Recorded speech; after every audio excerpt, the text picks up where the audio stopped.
Hey guys, Tuesday Holmes of those two guys here with one more video for Zelda month. I realized that while it is actually no longer November, that was no reason to give up on this video and waste all the effort that I put in so far just to make an imaginary deadline. As far as I'm concerned, every month should be Zelda month. So with enough of this pointless introduction, let's get started with 9 things you never knew about The Legend of Zelda: Ocarina of Time. Number 1. In the beta version of the game, the medallions were originally all to be different usable items that would cast different elemental spells. The light medallion would illuminate dark rooms, kind of like the lantern from the original Legend of Zelda from so long ago. The shadow medallion would cast an invisibility spell on Link.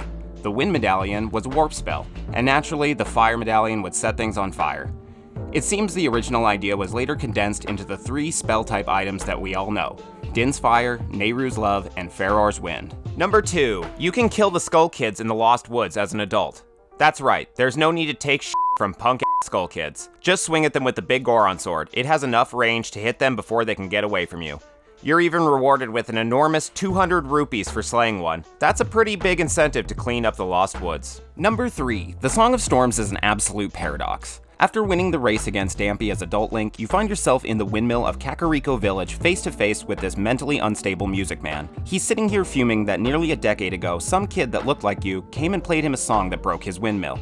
Naturally, he then teaches you this horrible song. After you learn the song, it's not like you have to go back to the past as Child Link and play the song for him, so who played it first? It just doesn't make sense at all. Number 4. The game has an extra heart piece. The 37th heart piece is a now infamous glitch in where if Link can get into Gerudo Forest as a child through the use of a glitch, there is a loose heart piece in the same room where adult Link finds a heart piece in the chest. Obviously, this item is of no real use as heart pieces number 38 through 40 definitely do not exist, but it sure is a fun little extra to get. It even shows up in the pause screen. It's pretty amusing. Number 5. The Unsung Hero of Hyrule. If you get all 3 spiritual stones, you're probably too excited to get to the Temple of Light and claim your prize to look around much. Well, if you look around in the back alley of Castletown, you'll find a neat Easter egg. A guard on the ground that if you talk to him will tell you he was wounded trying to save the king as Ganondorf usurped the throne. If you try to talk to him a second time, it'll tell you he's dead. Good try anyway, pal. Number 6. You can swing an empty bottle instead of your sword to send the bolts Ganondorf shoots at you back at him. This little tidbit got me straight up giddy when I heard about it. I had to try it immediately. And sure enough, it works. It's weird because swinging with a bottle seems to have the same range as swinging with the Master Sword.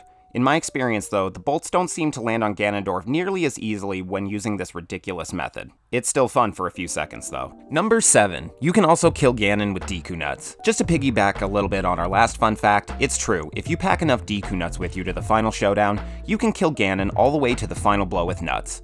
Of course, you'll always need the Master Sword to stab him in the face with. Number 8. Nobody knows who Link's father is, and not only that, it's never even been mentioned.